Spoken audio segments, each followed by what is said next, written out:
السلام عليكم ورحمة الله، ازيكم عاملين ايه؟ يا رب تكونوا بخير. النهاردة هنعمل أكلة بسيطة وسريعة مع بعض كده، هنعمل مكرونة وكبد وقوانص. هنا كنت عملت كوباية نسكافيه، قلت كده ابتدي يومي معاكم عشان ادخل بقى اشوف ايه اللي ورايا. هنا كنت بقى دخلت المطبخ، قلت بقى اغسل الكبد والقوانص، غسلتها غسلة كويسة ونضفتها طبعا.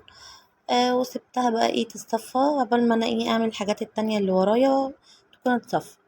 جبت 3 بصلات قطعتهم جوانح، وبعد كده بعد ما اتصفت كويس الكبد والقوانص بنزل عليهم بالبصلة على النار، وبحط بقى التوابل بتاعتي ملح وفلفل اسود ومعلقة سمنة. بس كده، انا ما بعملش اي حاجة تاني في الكبد والقوانص، وبغطيها على كده على النار وبسيبها بقى تستوي. بس طعمها بجد بيبقى طعمها حلو قوي، وبتبقى يعني مش تقيلة وسريعة جدا، يعني مبتاخدش وقت معاكي على النار.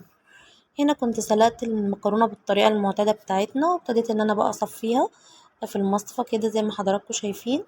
واهم حاجة ان انتي تشطفي المكرونة كويس عشان خاطر ما تعجنش. وتاني خطوة انك تسيبيها تتصفى، تاخد راحتها في انها تتصفى.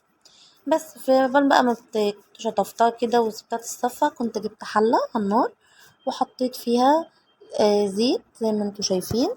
جبت بصلة كبيرة قطعتها بمكعبات وبنزل بالبصلة على الزيت. بس كده، بعد كده بقى بفضل اشوح في البصلة لحد ما بتاخد لون معايا. ممكن برضو في طريقة تانية، لو انت بتحبي الثوم ممكن تعمليها بالثوم، بيبقى طعمها برضو حلو قوي. هي الطريقة دي او الطريقة دي، انا ساعات بعملها بثوم وساعات بعملها ببصل. الاتنين حلوين جدا يعني هيعجبوكوا، بس اللي مجربش بالثوم يجربها هتعجبه. بس كنت ضربت الطماطم وبعد كده ابتديت انزل بيها على البصلة. وقلبتها، وبعد كده بقى سبتها تتسبك شوية، وأول ما هي بتتسبك كده نزلت بقى بالتوابل بتاعتي. أنا ما بحبش أحط توابل كتير، يعني أنا بحب الملح والفلفل الأسود في أغلبية الأكل بصراحة. يعني هتلاقوني دايما ملح وفلفل أسود، بحس إن التوابل بتضيع طعم الأكل. بس في حاجات تانية ممكن أضيف بهارات أو حاجات، بس يعني تسبيكة أو كده جربوا إن انتوا تحطوا بس ملح وفلفل أسود، ما تحطوش أي حاجة تانية.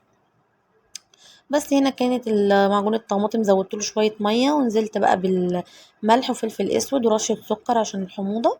وبعد كده بقى هنا كانت الكبد والقوانص ريحتها بقى ايه طالعه تحفه، وده الشكل بتاعها كانت داخله في السوا. وهنا برضو التسبيكه كانت خلصت، وكده بقى طفيت على الكبد والقوانص وده كان شكلها. والمكرونه برضو كانت خلصت وكانت ريحتها تحفه جدا. وابتديت بقى، ده كان الشكل بتاعها النهائي. بصوا الشكل تحفة، والريحة مش قادرة اقول لكم كانت قلبة الدنيا ازاي، جميلة جدا. جربوها وقولوا لي ايه رأيكم في الكومنتات. ولو عجبكم اعملوا لي اشتراك ولايك، وما تنسوش تفعلوا الجرس عشان يوصل لكم مني كل جديد.